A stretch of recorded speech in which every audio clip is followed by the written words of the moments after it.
নবী মুহাম্মদুর রাসূলুল্লাহ সাল্লাল্লাহু আলাইহি ওয়াসাল্লামের ঈমানি ঈদ হচ্ছে এই ঈদে মিলাদুন নবী। আমরা এটা উদযাপন করতে যাচ্ছি।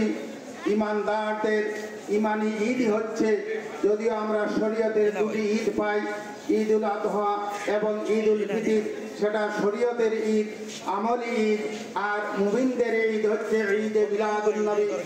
আমরা এই আয়াতে কারিমা আল্লাহ রাব্বুল আলামিন বলছেন রহমত হিসেবে রাসূলকে প্রেরণ করেছেন। এই রাহমাতুল লিল আলামিনের আজকের শুভাগমনকে আমরা আনন্দ উৎসাহ উদ্দীপনার মাধ্যমে এই দিনকে উদযাপন করতে যাচ্ছি। আল্লাহ রাব্বুল আলামিন এই দিনের বরকত এবং ফজিলত কামালত আমাদেরকে নসিব করুন, আমিন। সকলের ঈদ মিলাদুন নবী মুমিনের